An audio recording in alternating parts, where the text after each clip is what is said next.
All right, what's going on, guys? So, welcome to today's episode.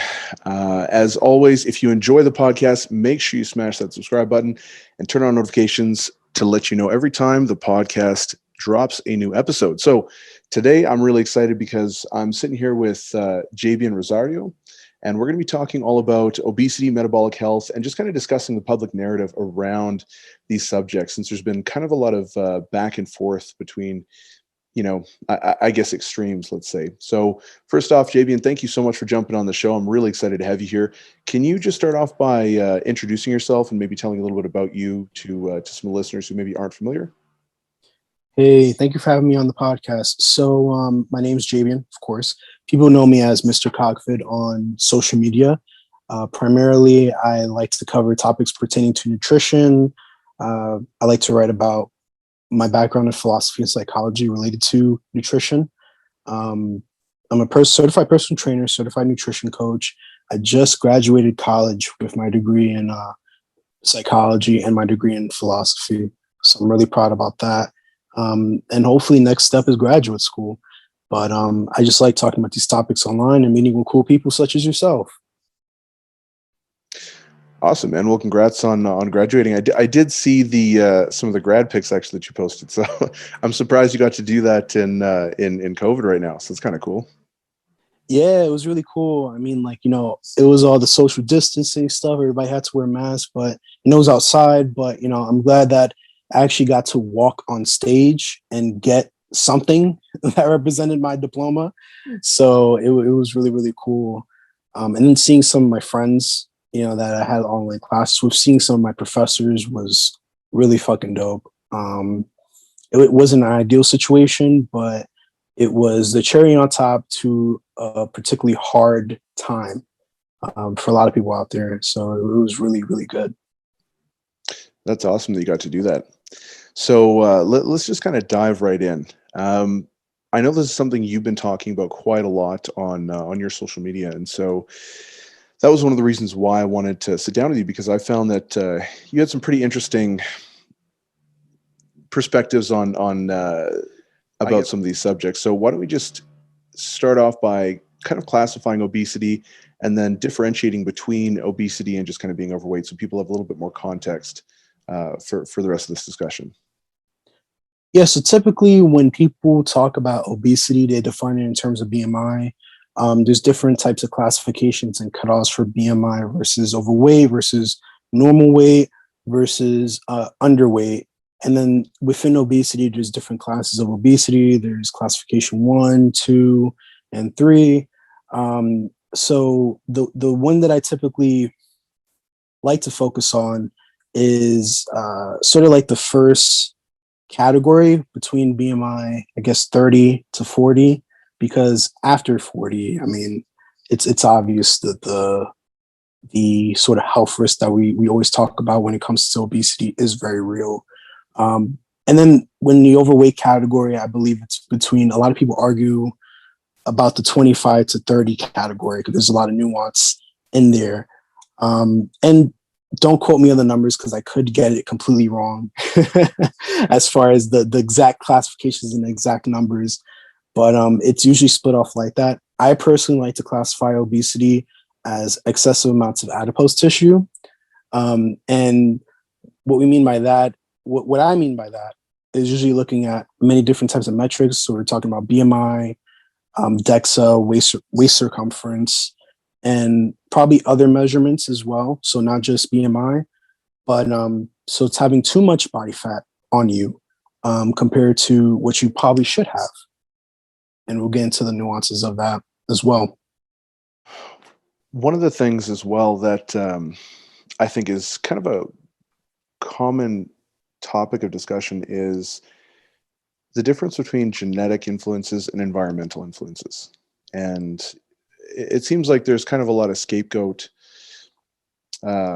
like kind of sort of grasping at straws. A lot of the times people will be like, oh, it's because of my genetics that I'm overweight, or, oh, it's because of my environment that I'm overweight. And, obviously both genetic and environmental factors influence, someone's propensity to kind of lean towards obesity or being overweight.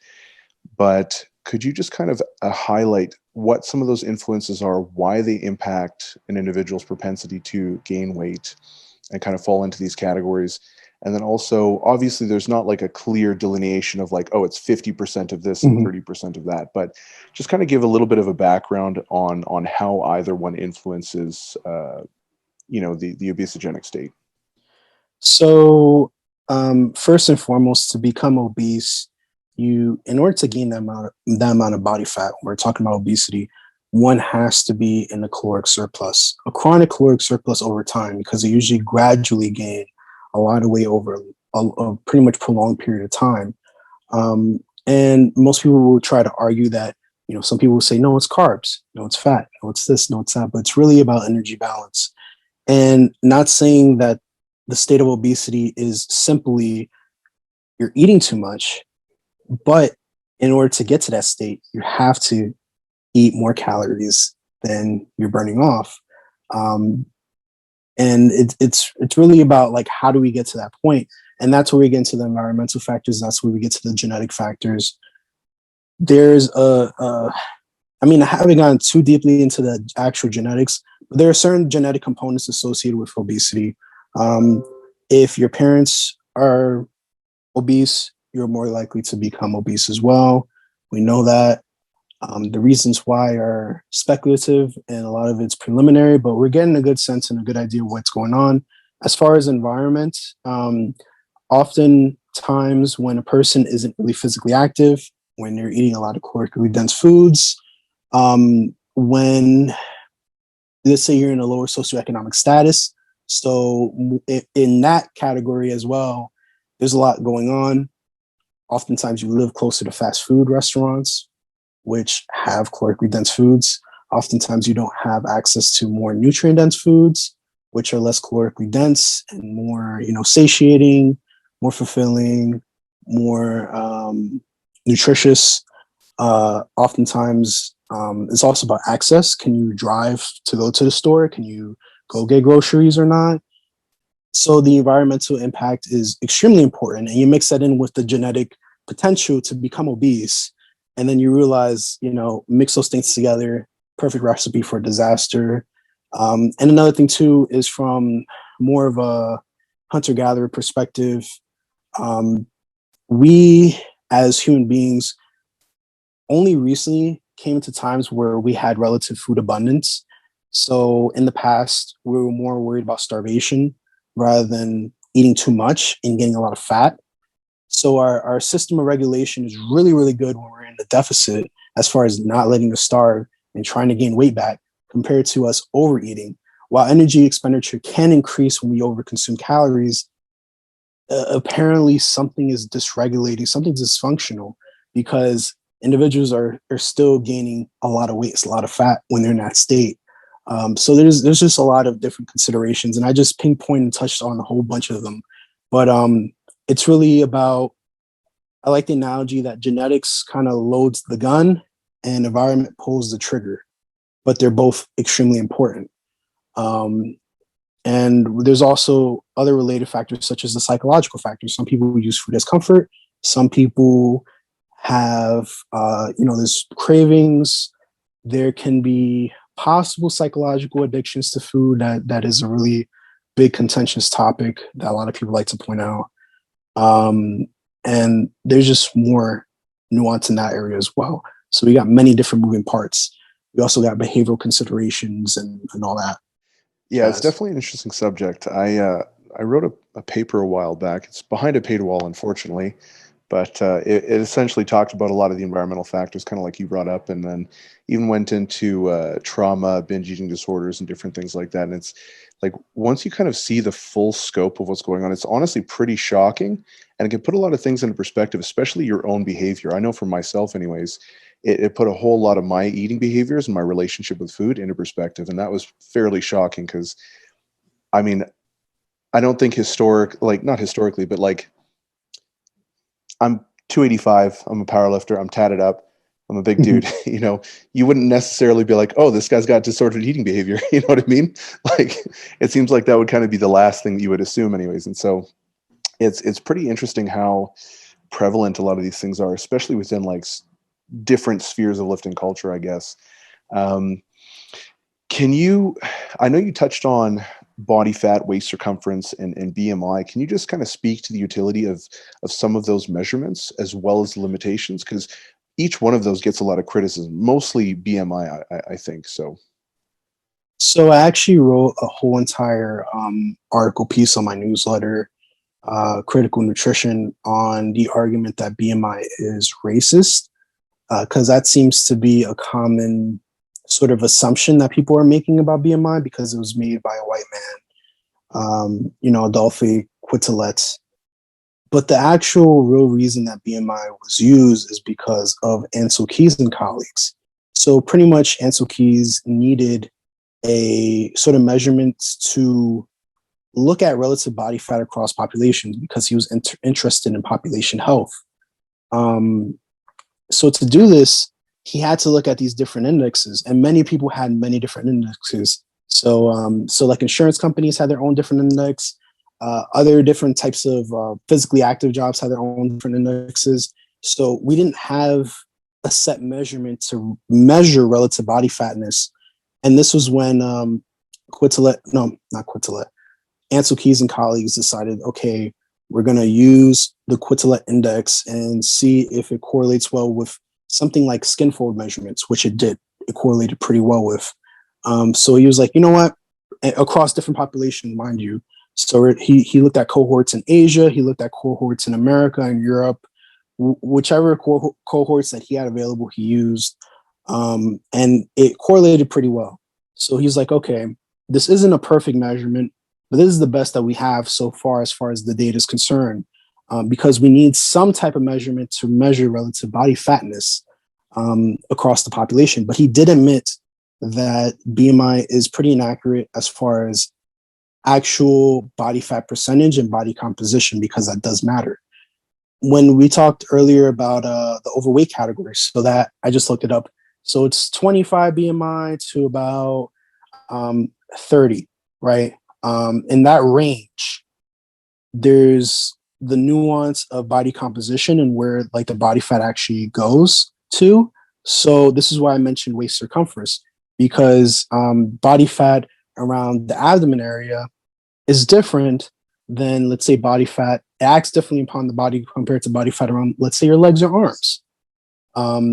The body fat around your midsection, around your abdomen, around your organs can actually be more detrimental as far as health is concerned compared to other body fat, other areas where body fat is.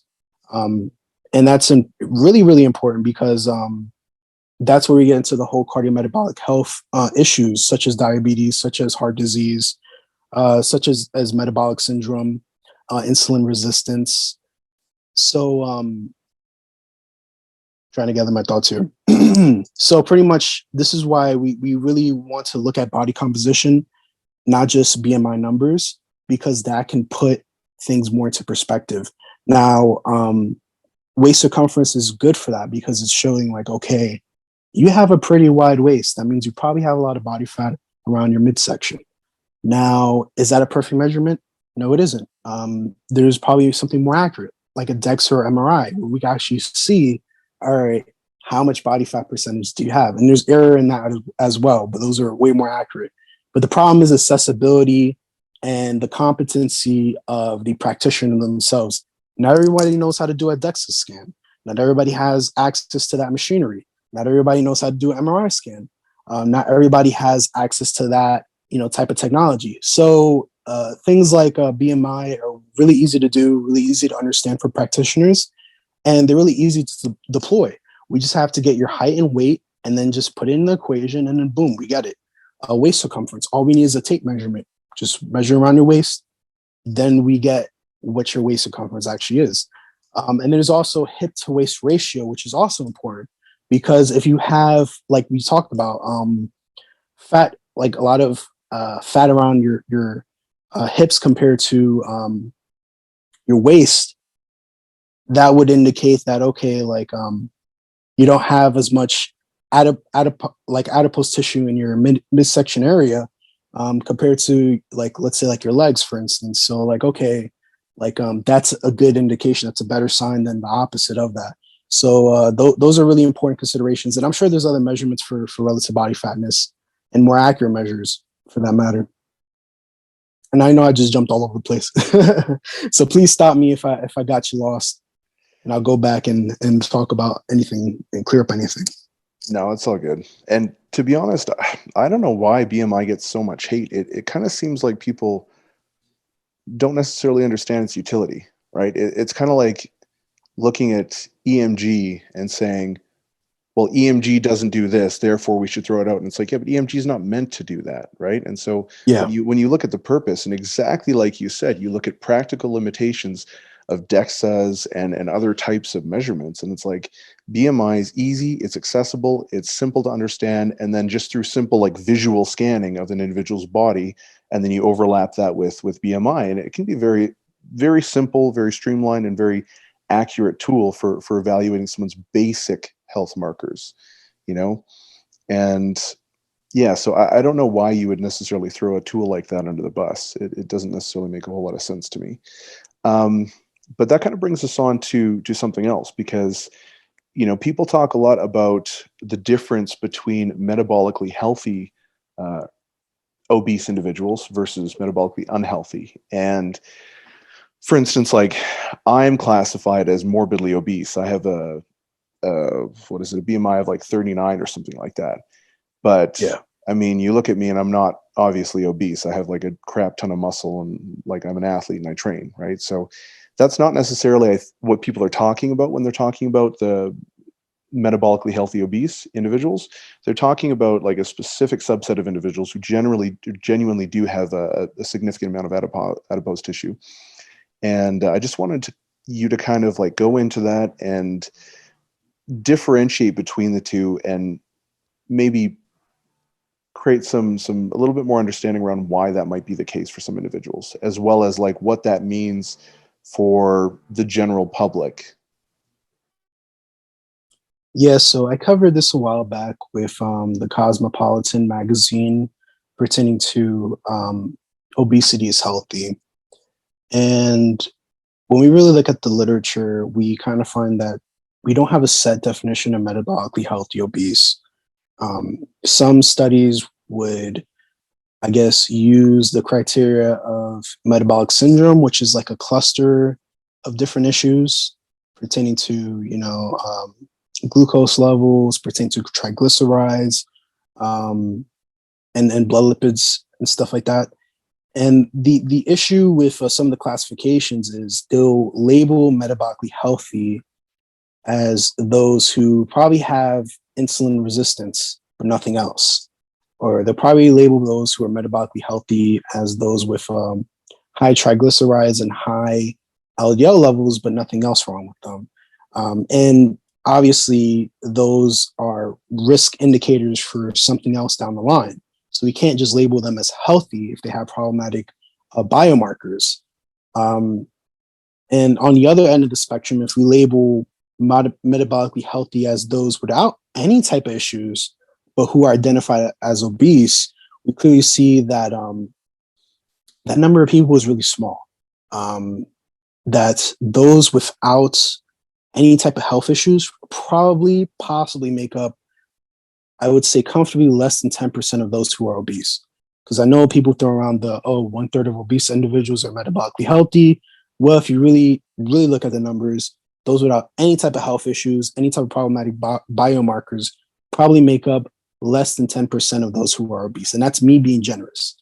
And the problem is that over time, those who are classified as metabolically healthy obese, if they continue on their current path of staying obese and possibly gaining weight, they will probably be classified as metabolically unhealthy obese, which is, those with certain metabolic problems, insulin resistance. We're talking about problematic blood lipids, possible cardiovascular dysfunction, possible dealing with diabetes and that type of chronic illnesses related to metabolic disease.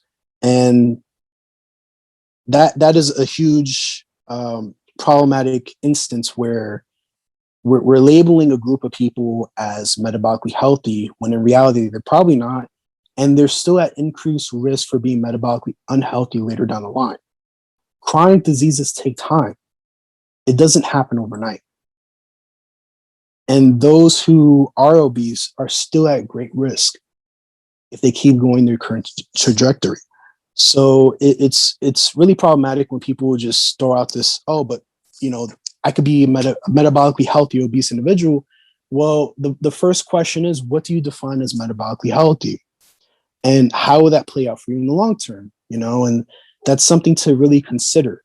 And I know people will talk about body composition. I know people will talk about, different considerations and factors, but how many of those who are over a 35 BMI are physically active or are eating really nutritious foods or, are living what we consider like a healthy, active lifestyle?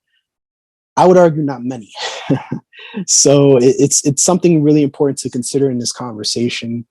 And it's something that we can't just throw around. We need to get specific about this and define our terms and what we mean.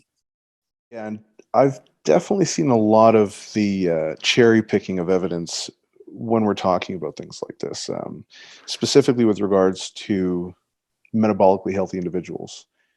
They'll point to someone and be like, see, this individual's, healthy. And it's like, okay, but that's one out of like 800,000, and Right. so it's not necessarily reflective of the larger representation of the actual demographic that's being looked at. And so I think that this is a really big problem because it sort of prevents any forward momentum going. Like I know that previously it seems like this is a massive overcorrection. I think you see this a lot in nutrition sciences and sports science, things like that, where we once thought this and now the evidence is changing, and then there's this massive overcorrection, right? Like at first protein didn't matter, then protein was the only thing that mattered, and then nutrient timing really mattered, and then they found out that so long as total protein intake was equated, it's relatively similar.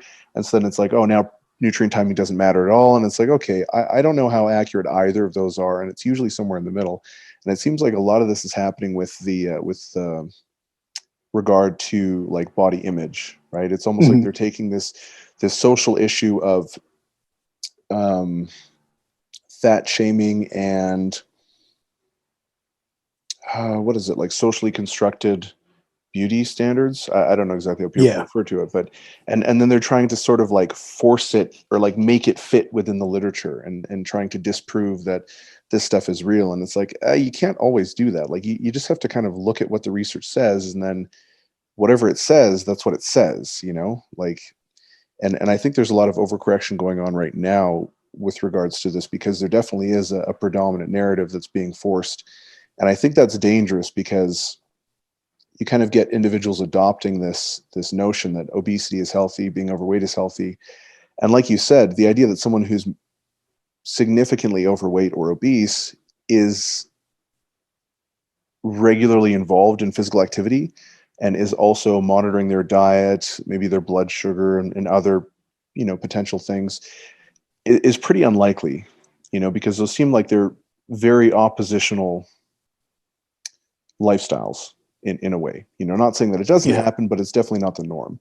And so how much does exercise impact metabolic health? Because it absolutely does have an impact. But, so from a practical standpoint, maybe it's not necessarily representative of those individuals, but how much does it actually impact an individual who is overweight or obese? And how much would they need to lose to see a significant improvement in their biomarkers? So from the top of my head, from what you said, last question, we know that it's between 5 to 10% of body weight percentage loss.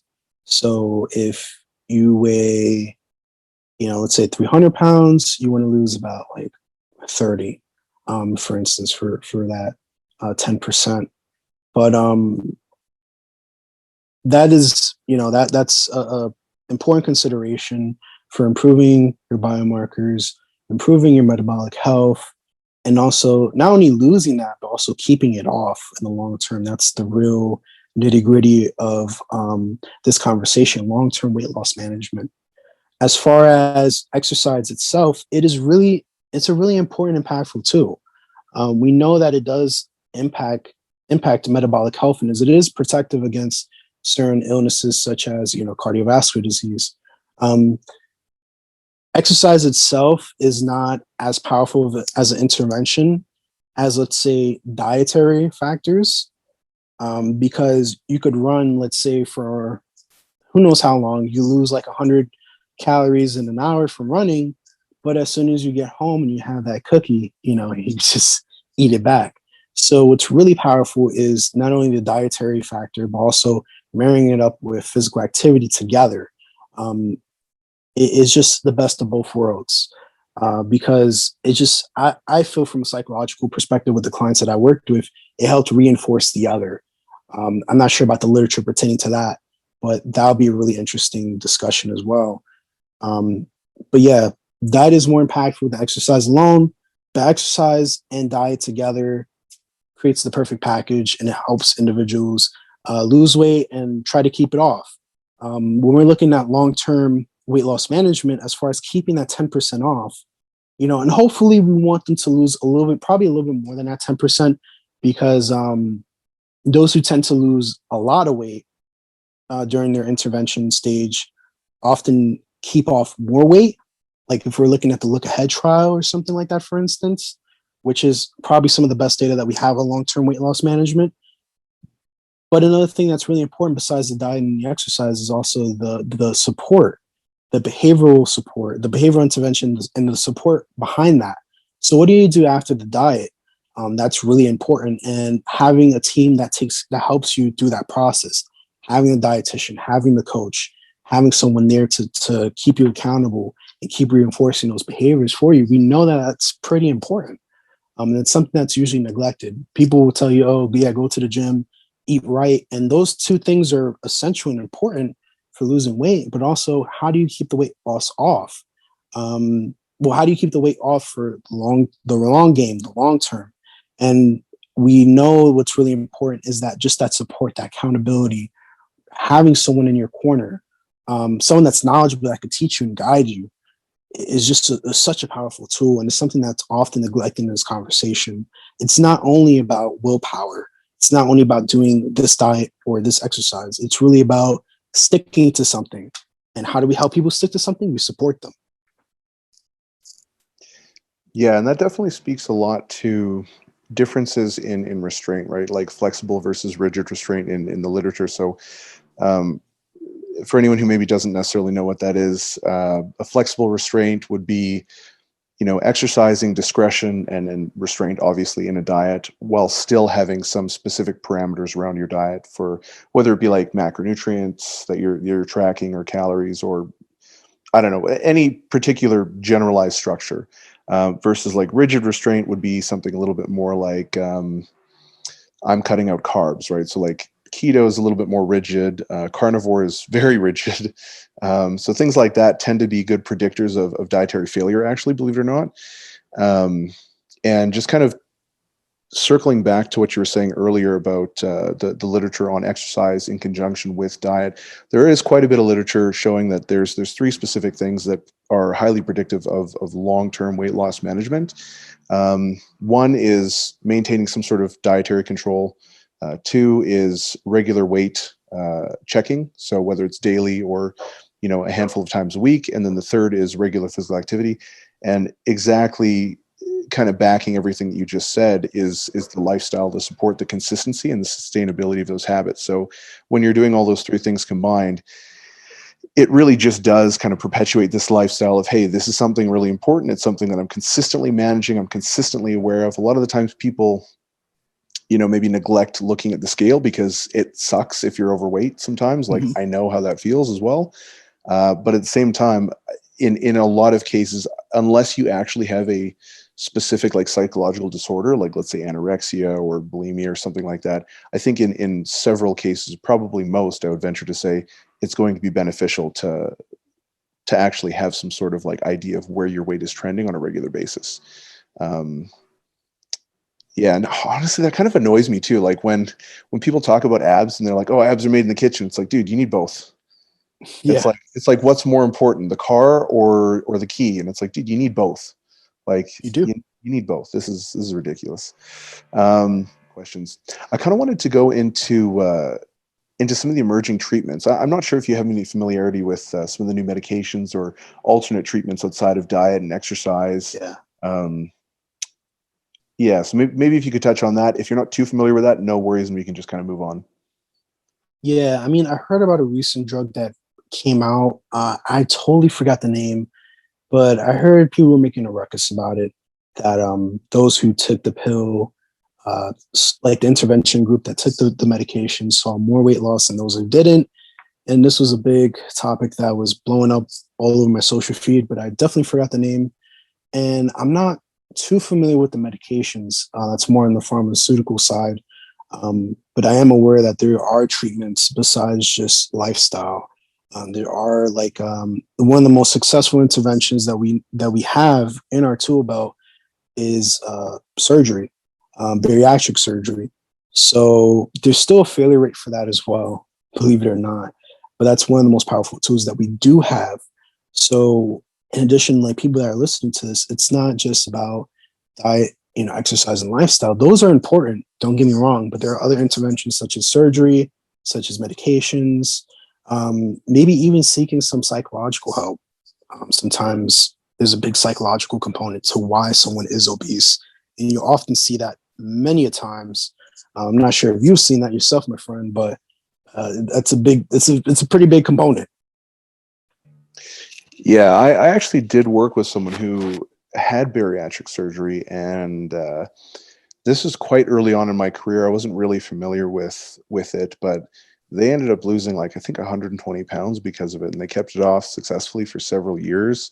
I don't know what they're doing right now, but I would imagine they probably were able to maintain it fairly well because yeah. So I definitely know that it does have a very high success rate, but I haven't worked with tons of people who have gone through that. I want to touch on HAES because I know that's something that you've um, spoke about a handful of times. You made some very specific criticisms to particular things that they've kind of come out with.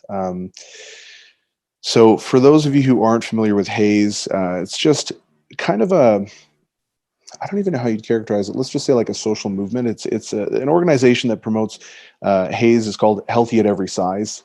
So initially, and maybe you can correct me if I'm wrong, initially HAES wasn't necessarily designed to help people enhance their health. It was more or like specifically related to body weight or body composition. It was more about improving people's psychological well-being and their relationship with food and things like that. Um, and now they've kind of expanded their scope and some of the things that they've talked about. Um, do you want to kind of maybe fill in any blanks that I maybe missed out, or maybe make any corrections that maybe I was off on? No, that's pretty good. So Hayes is more of a weight neutral approach. I think people in the past quickly realized that, I mean, even currently in some of the literature, that many of the dietary interventions outright failed. A lot of people, as far as failure, when we classify failure, people regain weight over time. And we have more context as to why. But there was this sort of issue with a lot of the dietary interventions seemingly failing. And a lot of people were like, okay, the obesity numbers are increasing. Chronic illnesses such as diabetes and cardiovascular disease is increasing. What do we do? And some, I know it's a mix of registered dietitians as well as PhD. First person that comes into my mind is Lindo Bacon, that wrote a book on this as well, who try to come at it from a different angle. That instead of trying to focus on weight loss and numbers for those with obesity, why don't we try to focus on behaviors? Why don't we try to focus on implementing health behaviors that they can achieve health in the long term, in the long run? And I don't disagree with that whatsoever. I think coming at it from a behavioral standpoint is important. I think a lot of times with the conversation with Hayes, it goes from that point of view that, hey, let's focus on behaviors to the socioeconomics of it, which obviously are important. But then when we go from that aspect, then we get into the activist side where things get a little bit muddled. And people start repeating stuff and not necessarily knowing where they're getting it from. But I don't disagree with HAES in that respect at all. I think that any individual can achieve health at their current size. How we get there is a different story. And coming at it from a behavioral standpoint is ingenious in my perspective. I think that's exactly what we should do to get people to live a healthier lifestyle, or like not having them lose weight at all costs. I think majority of people who are listening to this would disagree with that. It's just when it gets to the political side and the activist side that the rational message gets lost in translation. And I wrote a bit about that, why that's probably happened, and some of the misinformation in those circles. Because I believe it comes from a genuine place. People are suffering, people are dealing with eating disorders and disordered eating. And a lot of the methods that we have are just not working well for them. So what do we do? How do we go about that? And we quickly went from that to, okay, all diets are bad. Everyone who does a diet is bad. Anyone who sells a diet is bad. And that's just going from one extreme to another, and that's not necessarily helping anyone. And we get into fat acceptance from that because that kind of infiltrated HAES a bit and sort of switched the dynamic a lot, if you wanted to get into that. Yeah, absolutely. And this is something that I've seen a lot, right? Where there's some sort of initial push that has a really, really strong and logical like foundation to it. And then you get a lot of opportunists who just kind of see something like, hey, I'm just going to kind of infiltrate this movement, jump on board, and then sort of manipulate it until it's no longer what the original form was intended to be. And that's a lot of what I see coming out, at least what I've seen lately. Admittedly, I don't follow it as much now anymore as I did previously, just because I guess I was kind of put off of the direction they were going after a little while, if I'm being honest. But yeah, let's touch on fat acceptance and kind of body positivity and some of the current narrative and how that's sort of shaping the direction now. Yeah, so fat acceptance was pretty much a social movement that started in the 1960s. It's really related to feminism and feminist thought. So these individuals started to sort of push back against the societal expectation that they had to look a certain way or be of a certain weight. And this quickly got more extreme over time, with certain groups declaring that all diets are bad, and those who are trying to get them to lose weight are evil, and things of that nature. And the problem with just fat acceptance is that it sort of denies the reality and the facts that obesity is very detrimental, and in many instances consider a disease in its own right. They outward deny that. This is often a movement that denounces the medical establishment as fat phobic because they believe that obesity is purely okay. It's a matter of just genetics in many of these individuals' perspectives. And that they have a right to be liberated to look however they want to look, and that there's nothing wrong with their health whatsoever. And obviously, that's not necessarily true from our earlier conversations. And how this infiltrated HAES in a way is a lot of these fat activists are adopting the HAES paradigm and using it as a crux, as a sort of scientific validation of their arguments. Like, hey, see, it's not being fat, it's, behaviors. And again, no one's saying that behaviors don't matter, but having too much adipose tissue is not conducive to long-term health. And the issue that we're having with fat acceptance and HAES is that a lot of practitioners are sort of adopting these viewpoints.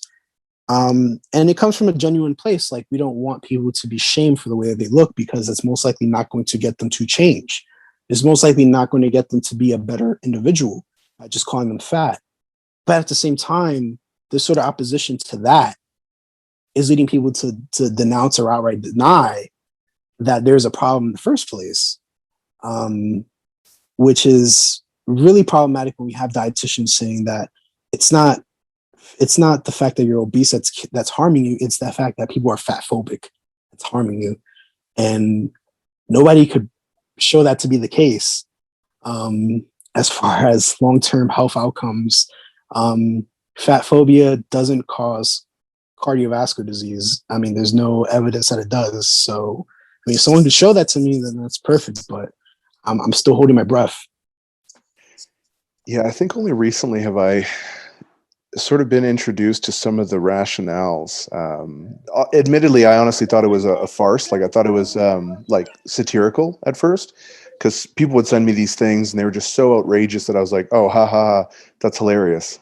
Um, Yeah, because I was like, there's no way that anyone could believe that, but these are actual legitimate like belief systems that are held. Like I remember hearing something to the effect of like, I think you actually mentioned it earlier, something about like obesity being an extension of white supremacy or something like that. And I was just like, what? yeah, Like, like when you hear things like this, I'm like a 4-year-old can hear that and be like, that's nonsense, you know?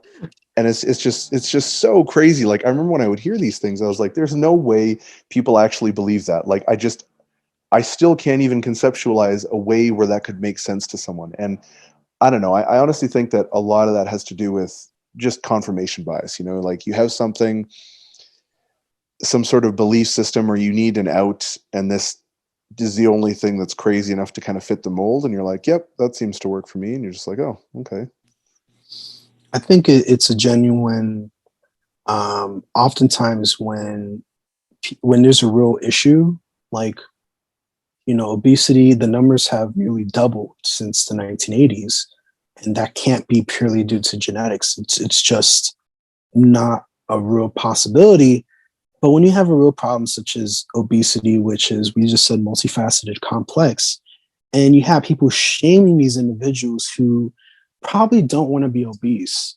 It's not like someone wakes up one day and says, you know what, I want to be obese. I just want to be 500 pounds, not being able to move the way I want to move, at risk for these diseases. A lot of people know that they have a particular problem. They want to change it. They want to be better. But when you have a sort of people shaming you, the media kind of not portraying you in the most favorable light for being fat. I mean, look at Homer Simpson and Peter Griffin. They're fat, lazy drunks, So it's like it's not the best portrayal of someone who's obese, or considered obese. And then you have just in your own personal life being fat shamed, not only by strangers or the media, but also in your own personal life. You often want to oppose that. So a good way to oppose that is outright denial of the problem. And we see this from a psychological perspective, just outright denial of the problem. The problem isn't me, it's you, because you're treating me like trash. And that's not necessarily the case. The problem is, yes, the way people are treating you, but also your physical state is a problem for yourself. And that's a more rational perspective than just everybody else is the problem, not me, versus, everybody needs to beat me down or into submission for something that I didn't necessarily ask for. So I think the whole anti-diet sort of extremes, the whole fat acceptance extremes and the HAES BS that we're seeing online is a direct opposition to a really real problem, but it's taken so far to the extreme that it's no longer recognizable.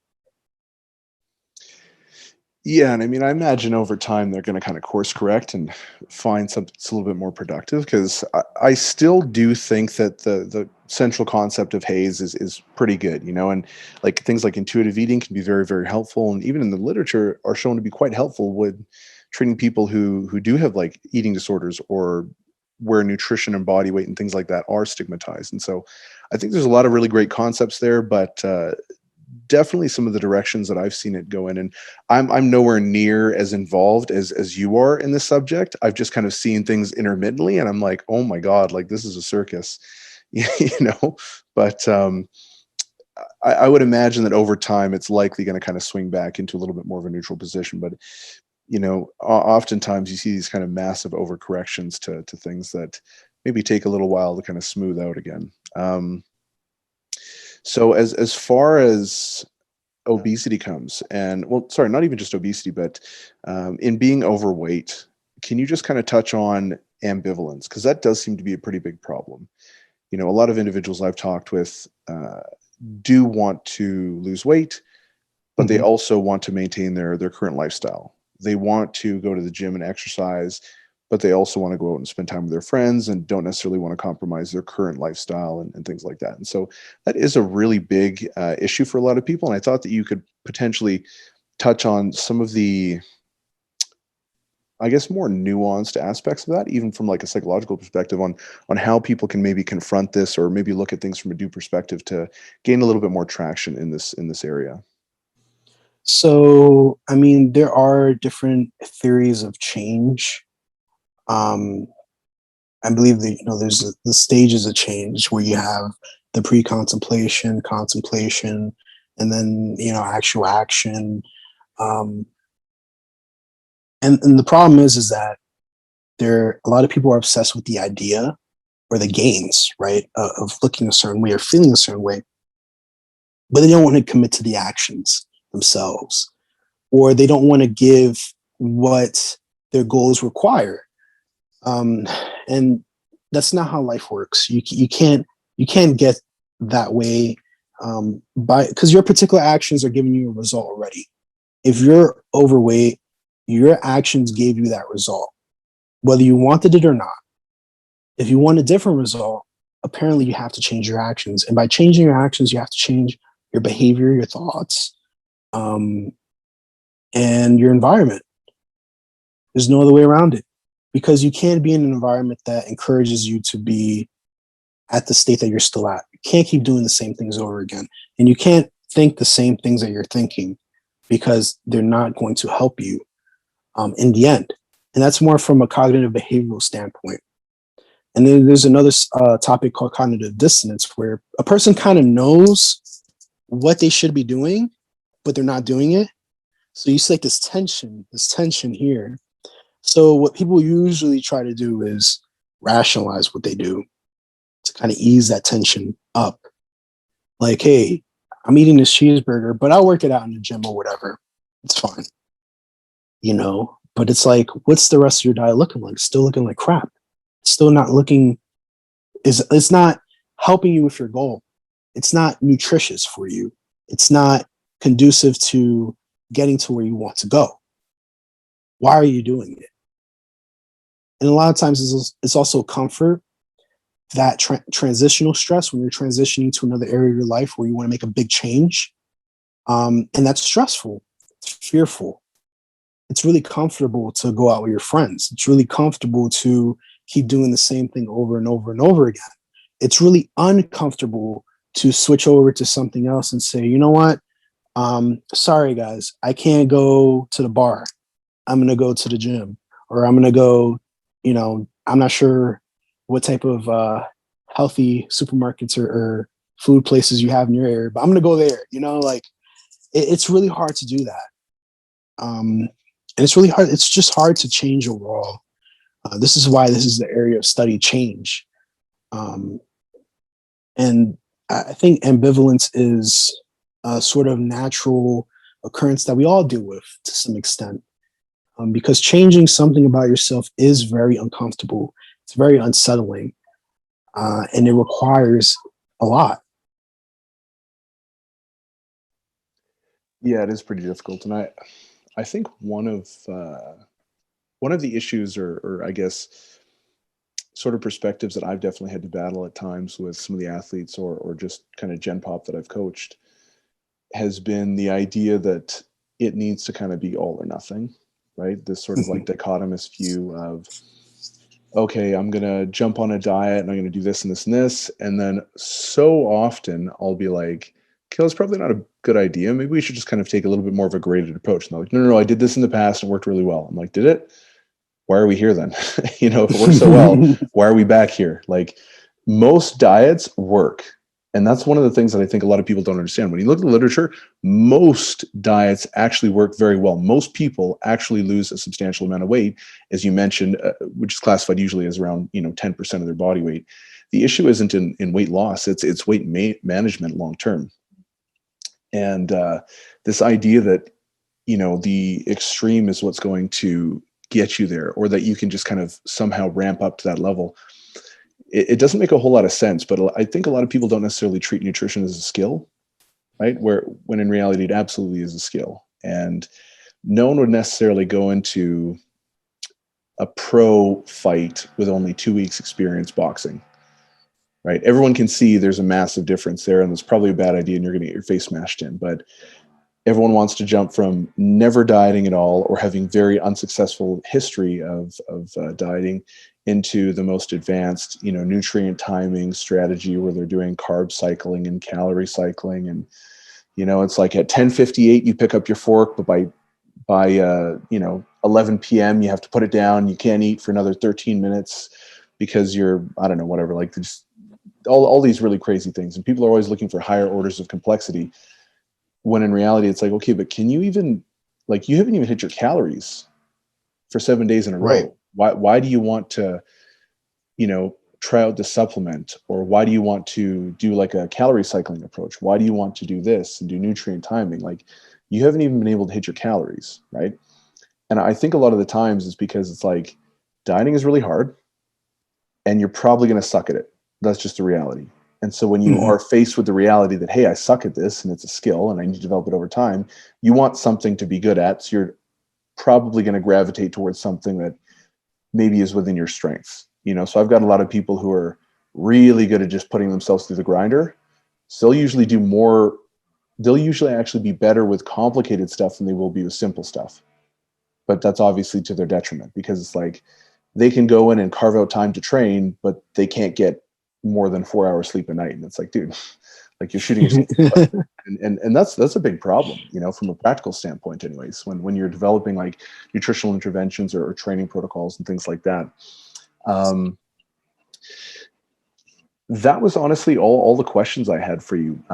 Do you want to maybe just kind of summarize what we talked about, and even if you just kind of wanted to touch on something new to kind of leave some of the listeners with?